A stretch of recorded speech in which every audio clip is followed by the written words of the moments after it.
Welcome to the Dynamic CRM 2011 Customizations Workshop. Our agenda for today is to take a look at the customizations you can do within Dynamic CRM.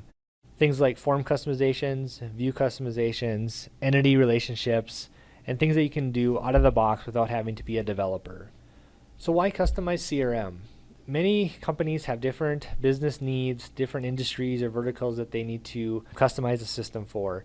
So CRM meets those needs by being extendable, having the ability to create new entities, new attributes, allowing you to build those relationships between different entities within the system that helps you automate and really track all your business needs. So some types of customizations you can do within the system.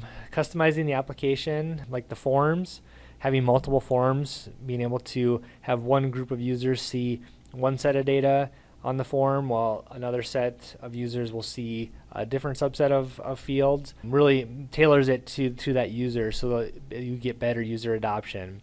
Creating different views to see the data within the system, or different charts to really show the BI aspect of CRM, being able to really visualize your data.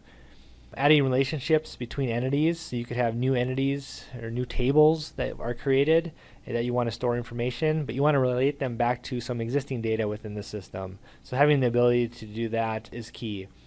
Customizing the schema, like I mentioned, creating new entities, new views, new relationships, all that allows CRM to be highly customized.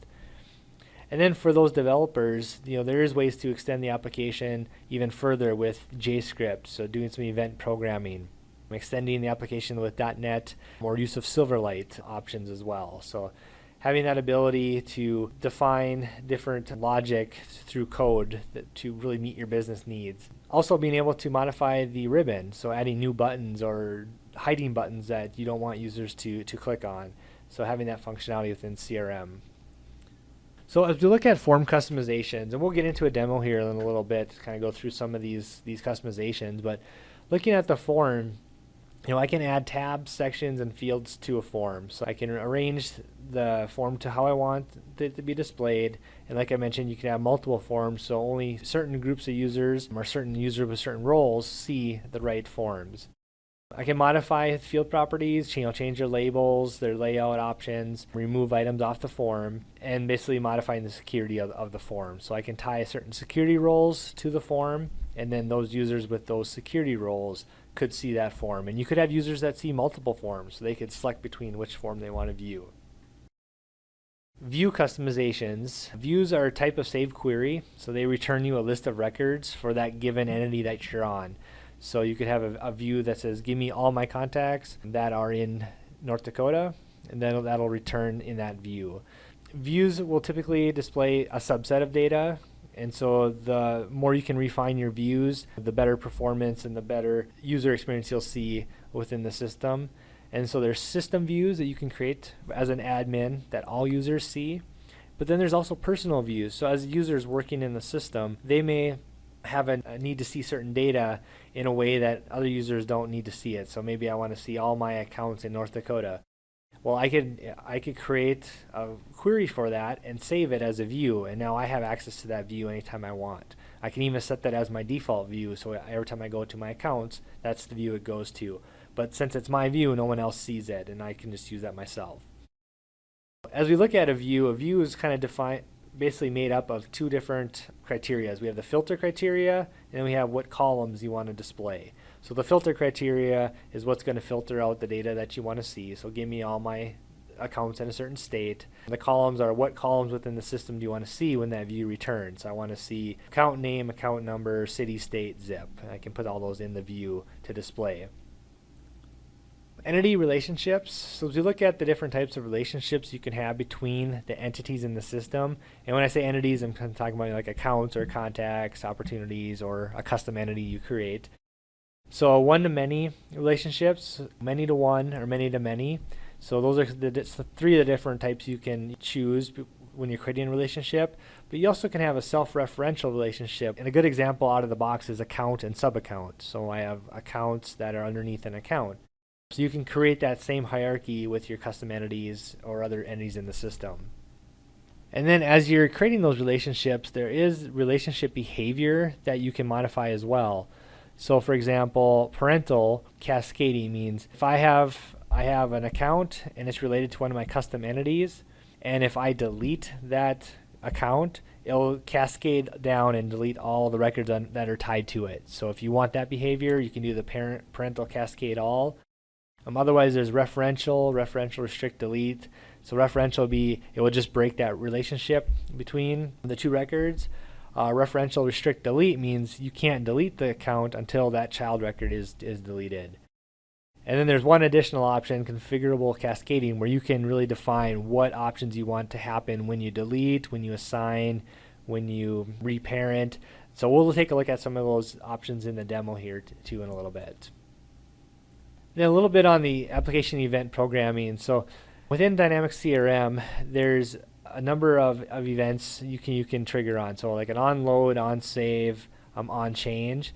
Those three types of events can trigger some JScript to run, so you can automate some of the processes, or verify a certain field is filled in, or the structure of that field, or the format of the field is right. Different things like that you can do with JScript. You basically can store your JScript code in the web resources. So basically, if you have some code that is used in multiple places within the application, you could store that once and just reference it on many different forms or entities within the system. And then client extensions.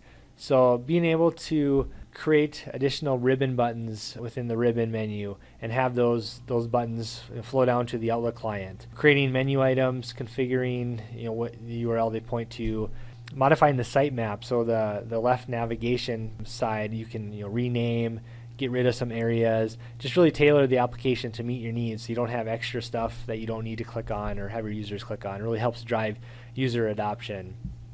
And then the other option is linking Dynamics CRM to other applications. So the CRM forms are URL addressable, so you can call out to other systems, have systems call into CRM, or basically reference the form URL to link to directly to that record. Just having different options like that within the system really makes it easy to extend the CRM application to other areas. The other thing to think of too is the iframe functionality. So being able to pull in data or a web page from an external site, pulling that into CRM to display that information within the system. So let's go ahead and we'll jump into the demo, and we'll just kind of go through some of the scenarios or options you have when customizing Dynamics CRM. So here I am logged into my CRM organization. But before I do any customizations, the first thing I want to do is actually change the prefix on my customizations that I'll be creating. So in order to do that, I'm going to go to Settings, Customizations, and then I'm going to go over to the Publishers. By default, there's a default publisher created for you when you have a new organization. And the default for your prefix is new. So anytime you create a new entity or a new field, the word new is going to be prefixed on that naming. So in order to avoid conflicts with maybe you might be importing solutions from another environment that may have the same naming, or bringing something in from the marketplace and importing it, it's best practice to kind of update this to be something unique to your organization. So in this case, I'm just going to put AWC, since that's the abbreviation of the organization I'm logged in as. And then the option value prefix is going to auto-generate for you, so that'll hopefully help any conflicts of importing different option sets or pick list values. Having this number schema should help reduce those conflicts. And then you can see down here the naming prefix now will be AWC underscore, and then whatever name we give the field or entity that we create. So I'm just going to go ahead and save and close that. Now that that's saved, let's go ahead and go over to the customization area. I'm going to click on Customize the System. And in my scenario here, I'm going to create a new entity, because what I want to do is I want to actually track properties. So I manage or sell or own properties, and I want to be able to track them within CRM, and then I want to link them to my contacts. So my contacts are the people living at my properties. And so we're going to go through a scenario where we set up a new properties entity, and then we will tie that back to the contacts, and then we'll see how that looks when we're done. So to start out with, to create that new entity, I'm just going to go ahead and click on my entities here. And here again, if I expand it, I can see a list of all the entities that are in the system. But just selecting the high level entities here, I have a new option. So I go and click on new. When I click on new here, I'm just going to type in property, and I'll type in the plural name. And then you can see where do you want this to be displayed. So for now, I'm just going to have it displayed on the sales area, and I'll go ahead and hit save here. So while this is being created, notice there are some other options you can tie into your new entities you create. So if we want notes to be available on the entity, if we want activities, I probably could have unchecked both of those, but for now we'll just leave those on there. The key thing to note is once you create a new entity, you can't change the notes, activities, or connections, so you have to make a decision before you create it, otherwise you have to recreate that entity. One new feature in 2011 is being able to make a custom entity emailable. So by selecting this option, it'll create an email address field for me on that entity, and now I'll be able to actually send email to records on this new entity if I wanted to. And as you go down here, you see there's more options for like document management. That's like with SharePoint integration. I can make this new entity available for queues. I can enable duplicate detection and auditing. And then there's also mobile express options if I want to have this entity available on my mobile express devices. Now that we have this new entity created, we're going to go ahead and create some fields because I need to track some information about my properties. So I'm just going to go ahead and click on new. And here I need the address. We'll just do single line of text there. And I'm going to hit save and new, and then we'll just do state as well. And state will be an option set. So with an option set, as I come in here and choose the option set, I can create new list values right from here. But if I wanted to, maybe if I create a state option set, maybe I want to reuse that state throughout other entities. So what you actually can do is instead of creating a new one right here, if we just click on yes, use an existing option set, I can select from a list of what's in the system already or any custom ones I've created. And I haven't created any custom ones yet. So let's just go ahead and click new. This will allow me to create a new, what we call global option set. We'll just call it state. And then I'll just add a couple here just for California. All right, so now I have three option sets, and you notice the value it gave them. Part of this came from the prefix that we saw automatically get generated when we changed our prefix name back at the beginning. So this is kind of where that comes into play. So I'm just going to go ahead and save and close. And now that I have that global option set created, I now see that in the list of available. So if I create other fields on other entities, I can reuse this state pick list field here. And then I could choose to assign a default option if I want, but I'm going to leave that unassigned. The other option I have is, since this is a custom field, I can actually turn on field security on custom fields in the system. So if I wanted to, maybe this field is only available for certain users who have permissions to see this field, I could enable field level security on that and control those permissions. But for now, I'm just going to go ahead and save and close. Now that we've created the fields, let's go ahead and add those fields to the form. So if I click on forms, I see I have two forms here. I have my main and my mobile. I'll go ahead and just open up the main. And here I have my new fields that were just added. So address and state. And there's some additional fields that get created for you out of the box when you create the new entities. So they're created by, modified by, so we could bring those in as well. One nice thing too is if you need to create new fields, you don't necessarily have to go back to that fields area. You can create some fields on the fly right from here and insert those into the form as well. I also have some options here on the form as we're looking at the form customizations here for header. So if I click the header, I can pull in fields from the header. So, and I can reuse fields. So maybe I want to pull in the name field on the header, more additional information I can throw in there. Also the footer, so we have footer customizations available. You can drag fields into the footer. And then if we look at the navigation, so the left-hand navigation, so maybe on these entities I'm not going to have any workflows or dialogues. So maybe I want to just remove this so they don't even show up and don't confuse users. So I can actually remove these values. And maybe I'm not going to turn on auditing, so I'm going to remove auditing as well. And I guess I'm not going to have connections either, so I'll remove that. So I can actually remove all the items. Another thing I can do too is if I hit change properties, I can rename the columns that are in the left-hand navigation. But if I hit on the form properties, I can even choose to remove the left hand. So I can say remove the navigation items, and that'll actually collapse that navigation section so I won't actually even see it anymore. Yeah, so that'll collapse the next time or basically when we publish it and then look at it in CRM. So those are some of the main customizations you can do. We can also insert other information. So if we go to the Insert tab, we can insert different sections, different tabs. We can insert a subgrid.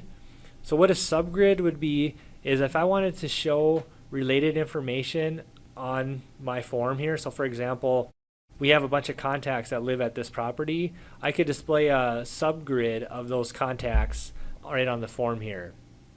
So if I go ahead and click Add New Subgrid, we'll just call them, these are the tenants.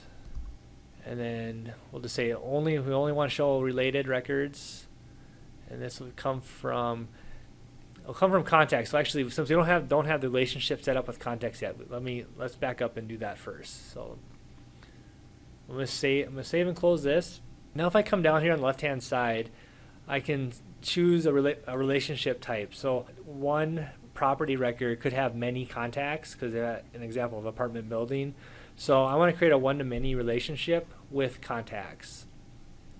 So here I'm just going to go ahead and click on New One-to-Many. And here I get an option. It defaults in the property entity since that's the entity I'm on. But here I can come in and say I want contact. That's like contact. And then the display name will be primary property. What's going to happen is it's going to put a field on my contact entity called primary property, and then we can fill that in with what property that contact or tenant is living at. So I'm going to hit save and close. And as you see, there's a number of relationships that get created out of the box when you create the new entity. So if I just go back into mine that we created for a second, I'll just kind of show one thing I forgot to mention, is the relationship behavior. So this is where we talked about in the slides. You can have parental, referential restrict delete, or configurable cascading. If you choose configurable cascading, this is where you have individual options for assign, share, unshare, reparent, delete, and merge. You can choose how you want the system to behave during any of these events. In my case, I'm just going to do referential, so like if I delete a contact or I delete the property, it's just going to break the link. We'll save and close that. And now if we go back up to the form, go ahead and open up my main form again here. And now let's go ahead and actually insert that subgrid. Call it tenants. And we'll say only related records. And now we should have the option for contacts. And we'll default view be the active contacts. So we'll basically show any contacts for that property. And if you scroll down here a little bit further, you can have, if you're going to have a lot of contacts that could be tied to that property, you could display a search box in case you need to search for them, or the index at the bottom, like the ABC alphabet index, or the jump bar as some refer to it as. And then you also can have a view selector. So right now it's just going to default to the active contacts view, but I can actually come in here and say I want to show all views so people can select different views, or I only want to choose a few views. Maybe I want to have active contacts and I want to have the my contacts. That way you can choose between just those two views. And then there's an additional option where you can actually display a chart instead of the actual record. So I could display either just the list view or just the chart view, or I could display both. So I'm going to hit OK, and now we have our subgrid in our form. So I'm going to go ahead and save and close this. Now I'm going to go over to my contact entity, because we should have a new field over here now. I'm going to go to the contact form and open up the main form here. And here we should find our primary property. I'm going to drag that onto the contact form now. And I'll go ahead and save this. And I'll publish it so our form is published. So close that. And then if we scroll down this list here, our new property entity shows up in this list now that we created. And so I'm just going to go ahead and select it, and I'm going to publish it. So we have, all right, so now with that published, let's go ahead and go over to our CRM system here. I'm just going to hit F5 to refresh. Because one thing, once you publish, you're going to want to refresh your screen so it can pull in some of those customizations. So you see now we have the properties entity that shows up here. If I click on it, obviously I don't have any records yet. So let's just go ahead and create a new record. Just create an apartment, and we can give it, and we'll go ahead and save this. And so right now I don't have any contacts tied to this, but if I select my subgrid here, notice I have the option I can add new contacts, add existing. So same functionality you would see within the system. So if I click add existing contacts, I can see a list of my current contacts. Let's just go ahead and select a couple. Click OK. And now they show up in this list. Now I can see who's living at this apartment. I'll save and close. Let's go over to the contact area. And so the same thing here. Now if I open up Jim here, who we just tied to the Dakota West apartments, you can see now that he's listed there. So if we went to another record here, open up Robert here, I can then now go ahead and tie him to that apartment, or I could create another one on the fly too. So save and close, and now you see how easy it is to really create lookups and relationships together. To now I can tie two entities within the system together. If I go back over to properties and open up the one that we had created, notice I don't have the left-hand bar anymore because we turned that off. If I turn that back on, we would have contacts over here where I could click on contacts and see a list. But since we added the subgrid, that's taking its place and not having to have that left nav. So it's more of a simpler form for the end user. And I can bring in the notes too if I want to have notes. Okay, so let's go back to the customization area. We talked a little bit about multiple forms during the slides. So let's go ahead and take a look at that. So here I have my main form. What I can do is I can modify the form. I can assign security roles to it. So if I click on security roles here, since I only have one form, all the security roles in the system are tied to this one form. What I can do here is I'm just going to cancel. We'll open up the main form and hit Save As. When we hit Save As, we can give this form another name. And so now I have two forms. Let's go ahead and save and close. I could modify that one, but now you see I have two forms. And so I can go to the security roles here, and maybe I only want my salesperson, anyone with a salesperson role to see that, or system administrator or system customizer. So I can pick certain roles, and there is this notion of a enable fallback form. You need to have one fallback form.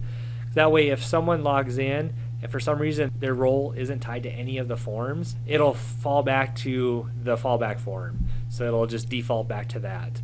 That way the user won't get an error. They'll at least be able to see that form and use the records in the system. So now with multiple forms here, let's go ahead. I'll just show you. Let's go ahead and publish this. Let's actually do one more thing. Let's open up. I'm going to bring that left navigation back in again. So we can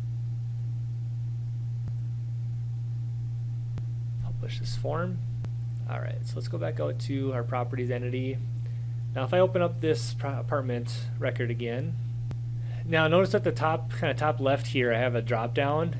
If I hit that drop down, now I can get to my other form. And so right now that other form doesn't have that left navigation bar.